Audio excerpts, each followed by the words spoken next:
A partir de este momento estás escuchando el programa radial Ciudadanía en Acción. Es un esfuerzo de las plataformas ciudadanas y es conducido por el ingeniero Rolando Descarpontrías.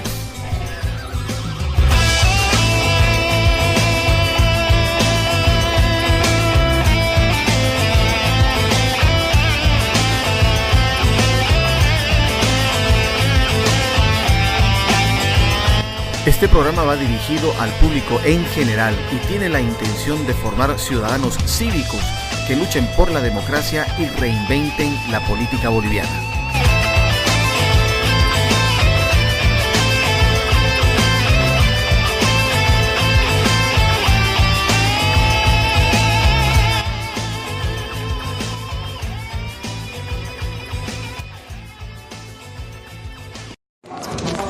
Bien, estamos arrancando con una nueva entrega de Ciudadanía en Acción, el programa de las plataformas ciudadanas que al momento se emite en Santa Cruz, Guarnes, Portachuelo, Buenavista, San Matías, Comarapa, Samaipata, Boyuibe y Camiri.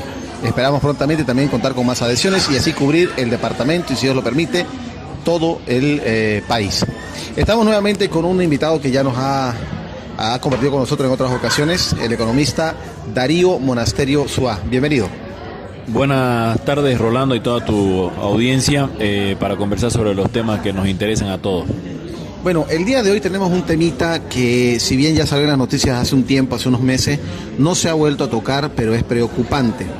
El tema de los fondos de pensiones, el futuro de los fondos de pensiones, la situación actual. Pero antes de iniciar el tema, perdón, querido Darío, quería preguntarte, para ilustrar un poco al público que nos está escuchando, ¿cómo inicia lo que ahora conocemos como fondo de pensiones? ¿Cuál es su origen y cómo fue evolucionando? Bueno, vamos a ir un poco más atrás, incluso con el tema de la revolución industrial, que hace cambiar el modo del relacionamiento entre las empresas, entre el capitalista y el trabajador. En esa época, con la invención de la máquina de vapor, empieza a contratarse personal para hacer producción industrial, manufacturas, ¿no? Y ahí es cuando empiezan un poco las tensiones entre capitalistas y trabajadores, y vienen todas las luchas de los trabajadores por conseguir mejores condiciones de trabajo, las famosas 8 horas de trabajo, que vino mucho después de la revolución industrial, pero es un proceso, digamos, de conseguir los objetivos para los trabajadores, y entre ellos, pues obviamente está qué pasa cuando ya yo no puedo trabajar, tengo que dejar de trabajar, ¿de qué vivo, no? Entonces ahí es donde viene la conquista también de la jubilación para los trabajadores que han aportado en diferentes versiones, ¿no? Puede ser un fondo de capitalización individual, un fondo de cuentas individuales como el que tenemos actualmente en Bolivia, la AFP, o puede ser en un fondo común donde se maneja comúnmente y se va pagando la jubilación correspondiente a cada trabajador según su aporte también al fondo, ¿no? Entonces es un beneficio social la jubilación. El modelo, como lo conocemos, de capitalización individual o la AFP, es un modelo que se inventó en Chile, fue inventado en la época del gobierno de Pinochet, que la economía era manejada por un grupo de economistas que son los famosos Chicago Boys, todos economistas chilenos formados en la Universidad de Chicago, que tuvieron bastantes innovaciones en cuanto al manejo de la economía y del sector público, con buenos resultados en muchos casos, como es el caso de las AFP, ¿no? Perfecto. Esto lo hacemos como introducción porque vemos que es necesario que la gente que nos escucha, que comparte con nosotros estos programas, entienda el origen. Y el origen, justamente como mencionaba Darío, es la necesidad de tener un fondo, por así llamarlo, de supervivencia, una vez la persona se jubila o simplemente no está apta para trabajar por el motivo que sea. Ese dinero es del trabajador. Es un dinero que el trabajador lo trabajó, lo sudó y lo entregó como un ahorro obligatorio. Es propiedad del esfuerzo y producto del esfuerzo del trabajador, de nadie más. Entonces, Darío, Hablemos un poco de los fondos de pensiones y te digo por qué me preocupa. Me preocupa porque si bien el tema del socialismo del siglo XXI económicamente ha sido un desastre para todos los países donde ha incursionado, en el caso de Nicaragua, la gota que rebalsó el vaso y provocó todas estas situaciones con más de 300 muertos que tenemos a la fecha fue el tema de los fondos de pensiones, donde el gobierno nicaragüense se vio en la necesidad, por así decirlo, de meter mano a estos fondos por obviamente problemas económicos, ¿no? Eso es un tema más de ellos, de los nicaragüenses, pero llama mucho la atención el manejo de los fondos de pensiones. ¿Cuál es la situación actual en Bolivia de estos fondos de pensiones? ¿Cómo se está manejando? ¿Quién lo está manejando? Bueno, la creación de las administradoras de fondos de pensiones en Bolivia fue parte del paquete de reformas estructurales de los 90 en el gobierno de Sánchez de Lozada, del 93 al 97, donde se crean dos tipos de fondos: el fondo de capitalización individual, que es este fondo que cuenta con los aportes de todos los trabajadores en que están trabajando y que se les descuenta un 10% de su salario para su cuenta individual. Es una cuenta individual que cada uno tiene en una de las dos AFP que están en el país, la Futuro y Previsión, manejada en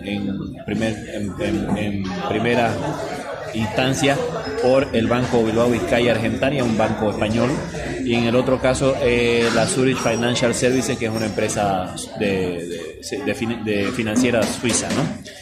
Entonces este fue el fondo de capitalización individual. Después se creó otro fondo, pero que no vamos a tocar mucho el tema sobre el fondo de capitalización colectiva con los recursos de la capitalización para pagar la renta dignidad también a los que no a todos los mayores de 65 años en el país, ¿no?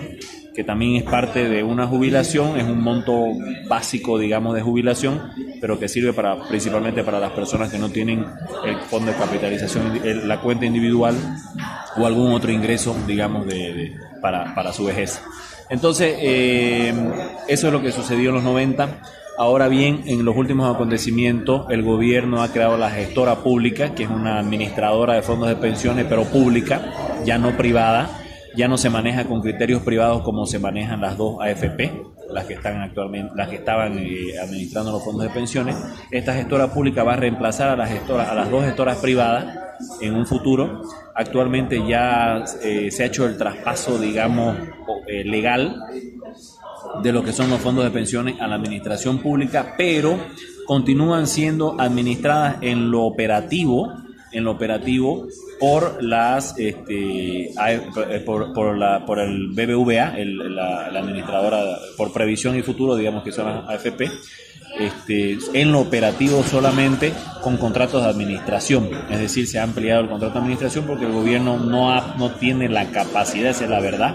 El gobierno no tiene la capacidad actualmente para hacerse cargo del manejo de dos fondos de más de 13.000 millones de dólares con el dinero de los trabajadores, los aportes de los trabajadores de más de 20 años, ¿no?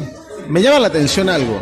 Bueno, esto inició como un fondo o un ahorro obligatorio, ¿no? Como habíamos hablado, para tener de qué vivir después de la jubilación. Pero ahora, por lo que me estás haciendo entender, querido Darío, se trata de que los aportes de los trabajadores van a un fondo de inversiones. Cuando me estás hablando de inversiones, toda inversión tiene su riesgo. Me gustaría que compartamos con el público que nos escucha cuáles son los beneficios de este tipo de inversiones, pero también cuáles son los riesgos. Y cuando las cosas salen mal, cuando los riesgos lamentablemente se concretan, ¿quién sería el responsable? ¿Quién respondería por la devolución de las pérdidas parciales que se pudieran generar? Bueno, hay obviamente que el riesgo financiero de cualquier fondo, sea privado, de jubilación o lo que sea, es un riesgo que está en el mercado latente. Hay, por ejemplo, me pongo un ejemplo exagerado, en Estados Unidos deben haber miles de fondos que trabajan también con recursos de jubilación privado, adicionalmente a los recursos de jubilación pública, como los hablamos anteriormente acá en Bolivia. Hay un riesgo, normalmente la rentabilidad de los fondos de inversión en Bolivia han estado entre el 2 y el 8%, o sea, hay una rentabilidad positiva de ese fondo. Con esa rentabilidad se logra pagar la administración, hay un costo de administración que se paga, y adicionalmente va aumentando, digamos, el dinero de los trabajadores, o el interés que pudiese tener, digamos, si lo ponemos así, el interés que pudiese tener ese ahorro que vamos depositando año tras año, ¿no? Entonces, se ha hecho con criterios técnicos. ¿Por qué? Porque los que responden son dos empresas privadas que que tienen mucha experiencia en el manejo de fondos de inversiones. Son empresas privadas que han manejado medianamente bien el riesgo del mercado financiero, de los mercados financieros, invirtiendo en bonos del Tesoro, en bonos de empresas grandes privadas en el país, en emisión de bonos, en DPF, etcétera, ¿no? Entonces, estamos hablando de que ahora, actualmente, las decisiones de inversión pasan por el sector público. Ese es el mayor riesgo que puede existir actualmente con los fondos de pensiones. Suponemos que el gobierno va a tener que asumir ese riesgo y asumir la responsabilidad de la rentabilidad de esos fondos de pensiones, ¿no? O sea, ellos tendrían que responder. No pensemos en que vaya a haber una rentabilidad negativa, porque creo que sería absurdo que el gobierno, no lo sabemos, pero bueno, está ese riesgo del sector público de que pueda haber inversiones, por decirte, en empresas públicas o en bonos de empresas públicas que puedan no tener una rentabilidad positiva, como lo hemos visto en algunos años, algunas empresas incluyendo IPFB, la más grande del país, pública, que ha tenido rentabilidad negativa en algunos años. Entonces, la responsabilidad del riesgo de las inversiones de esos fondos recae directamente sobre el gobierno, sobre la gestora pública, digamos, que es una institución del Estado, ¿no? Yo sí tengo que agradecer, querido Darío, que este programa no es video, es audio, porque si no la gente vería la cara que estoy haciendo con la sorpresa que me estás dando. Claro, al ser una gestora pública, van ellos a definir dónde invierten, y la verdad que no se le puede dar una responsabilidad a un irresponsable. Es lamentable. Ahora, vamos a las calificaciones. Cualquier empresa privada, para contratar personal, exige determinadas calificaciones. En el tema de manipular dinero ajeno, porque es lo que se está haciendo, invertir dinero ajeno, tiene que haber determinada experiencia laboral, determinadas calificaciones para hacerse responsable de ese tipo de actividades. En tu opinión, si es que se puede dar tu opinión, porque tampoco quiero comprometerte, ¿qué calificaciones debería tener una gestora pública para hacerse cargo de semejante tarea? Bueno, obviamente, pues, si vamos a hablar de calificaciones de riesgo del mercado, tendríamos que hablar de calificaciones tipo A, digamos, ¿no? Entonces, AA, triple A más, dependiendo de la nomenclatura, ¿no? Hay diferentes organismos que califican el riesgo de las empresas. Obviamente, en estas calificaciones no entra el sector público, ¿no? O sea, ni siquiera entra en la calificación del sector público. ¿Cómo se mide el riesgo del sector público? Principalmente se mide a través del riesgo país. Entonces, el riesgo país es la tasa adicional que un inversionista estaría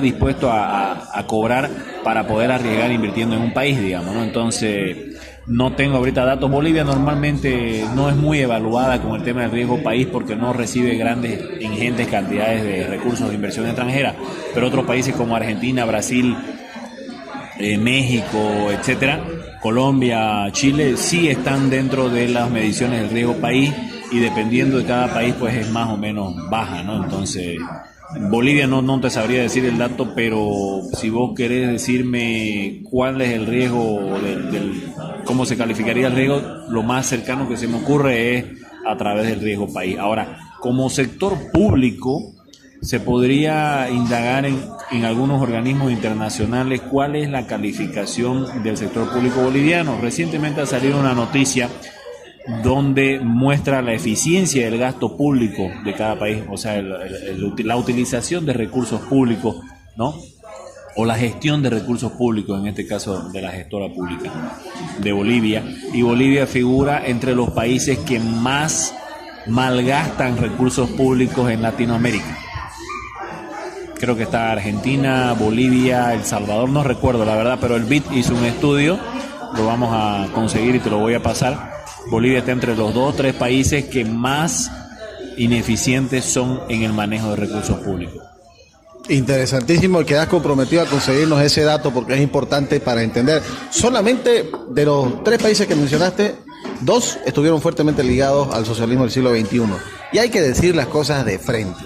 Lamentablemente, todos los países involucrados con el socialismo del siglo XXI han tenido una pésima gestión en lo que es la administración de los dineros públicos. A mí personalmente me preocupa porque meter mano a los fondos de pensiones es complicado. Si llegan a salir mal las cosas, estamos comprometiendo el trabajo de 30, 40 años de esa gente que se jubiló y aportó con esos fondos de jubilación. Es lamentable y es peligroso. Entonces ahí va la información para la gente que nos está escuchando. Ahora, en opinión tuya, querido Darío, ¿cómo deberían utilizarse los fondos de pensiones? A mí no me parece que tenga que haber una gestora pública. No te lo digo por este gobierno. No considero que ningún gobierno, por más eficiente que sea, debería meter mano a los fondos de pensiones. Pero ahí es donde yo tengo que preguntarte tu opinión, porque los fondos de pensiones van a seguir existiendo, o en todo caso los aportes para jubilación van a seguir existiendo.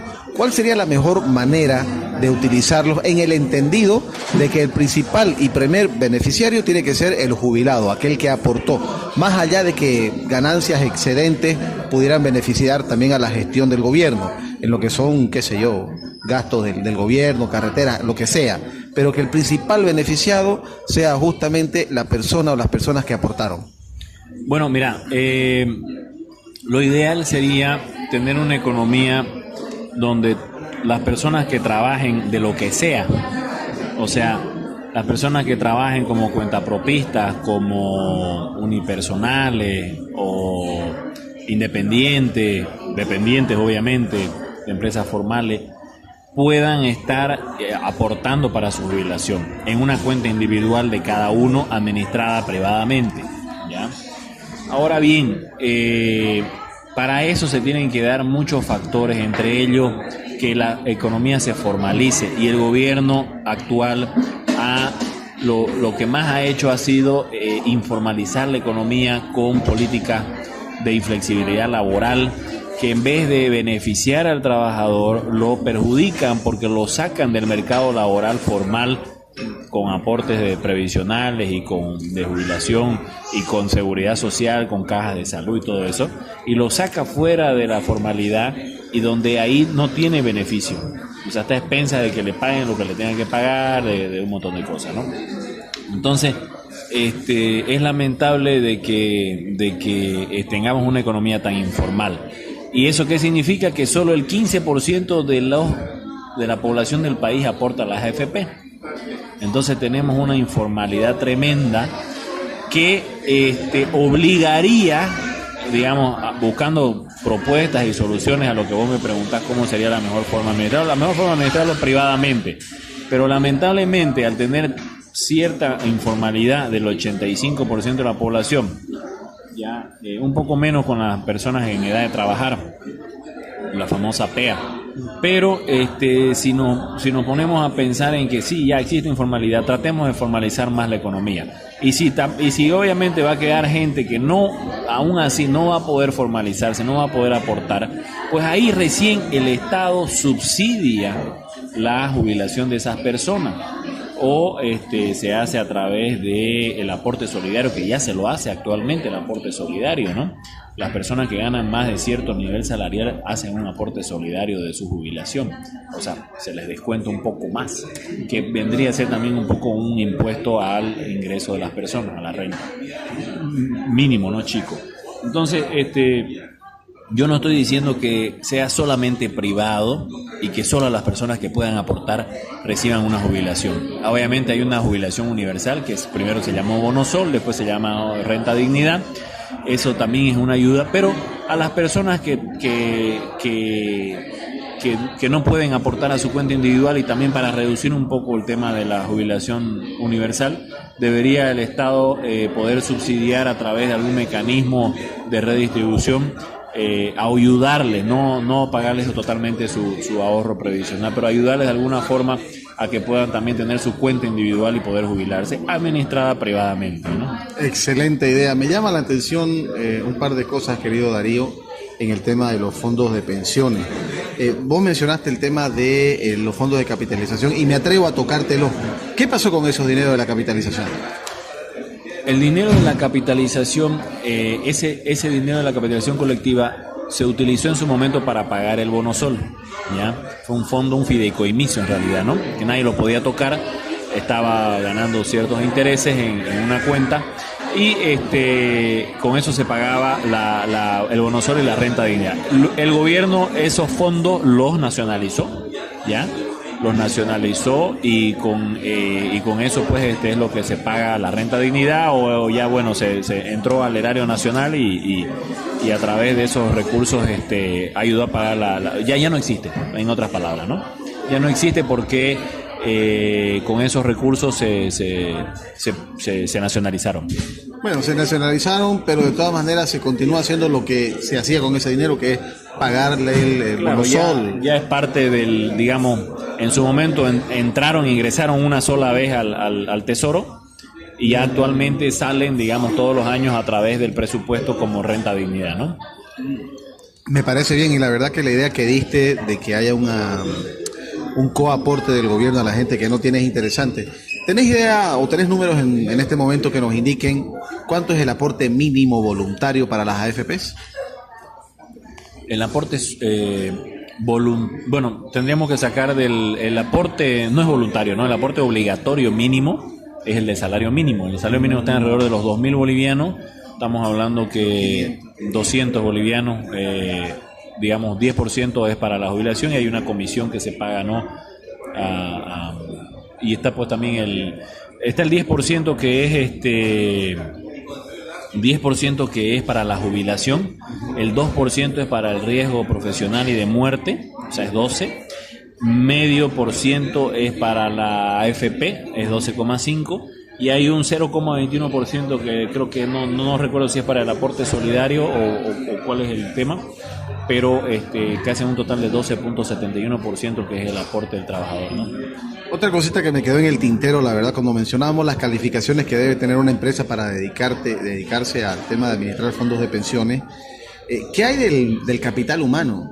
¿Será que el gobierno va a conseguir el capital humano que se necesita, gente formada adecuadamente para manejar estos fondos? Porque hasta ahora, hasta el momento, la verdad que todas las empresas que han sido creadas bajo este régimen, pues no están funcionando como se esperaba, por ponerlo así. ¿Será que va a haber o habrá ese capital humano acá o lo van a tener que traer de afuera? Porque para traerlo de afuera yo diría, hombre, que se queden con quienes lo están administrando ahorita, ¿no?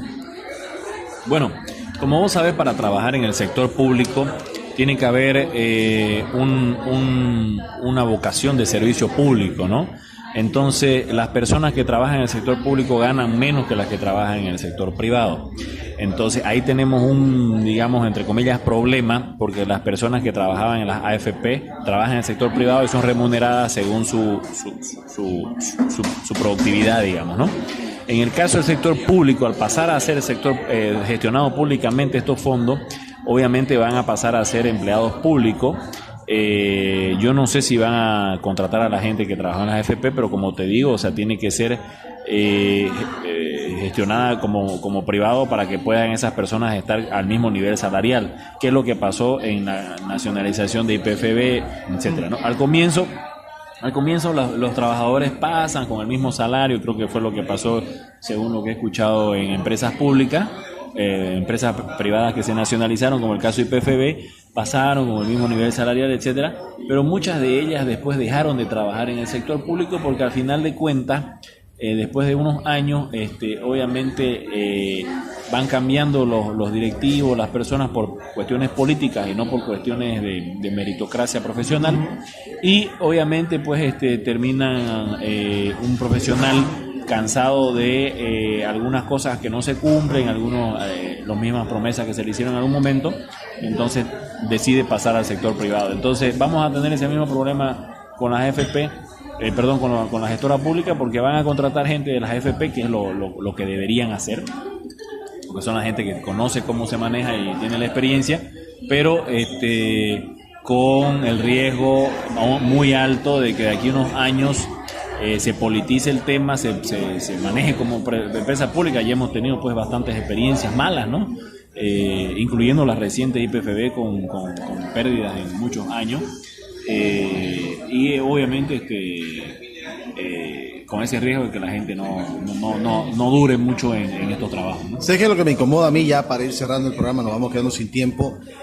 En el momento que algo salga mal, tampoco es catastrófico, no es que se pierda todo el dinero, pero que se pierda un 15% de esos fondos, me pone a pensar si una de las medidas del gobierno que le toque estar de turno, porque no sabemos si este gobierno continúa, por ahí tengan que verse en la necesidad de reducir la jubilación de las personas, es decir, reducir el monto que reciben mensual por su jubilación, o quién sabe si inclusive aumentar los años de jubilación para no tener que bajarle a la pensión en sí. Eso es lo que realmente incomoda, que toda esa gente que ha dedicado su vida entera a trabajar para poder jubilarse en tranquilidad, tengan que vivir sus últimos años con la intranquilidad de no saber cuál es el futuro de su jubilación, de cuánto van a recibir y por cuánto tiempo lo van a recibir.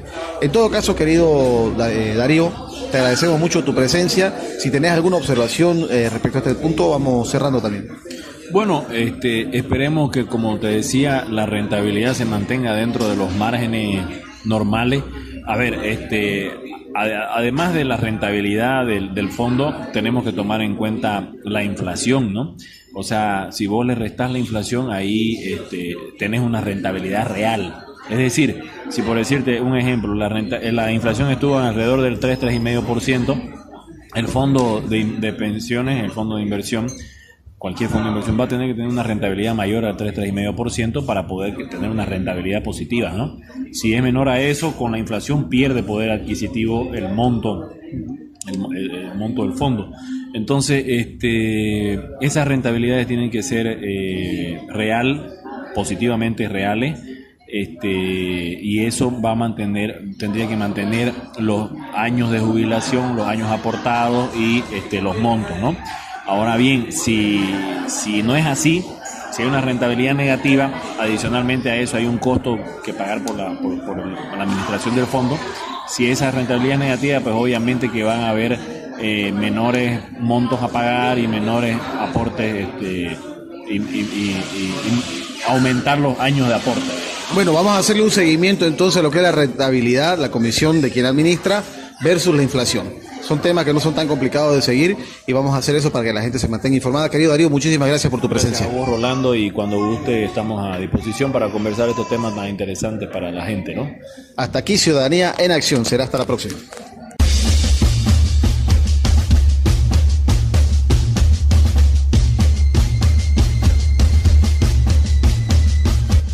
La libertad sin democracia no existe. Y la democracia sin un pueblo educado es imposible. Haz respetar tu voto.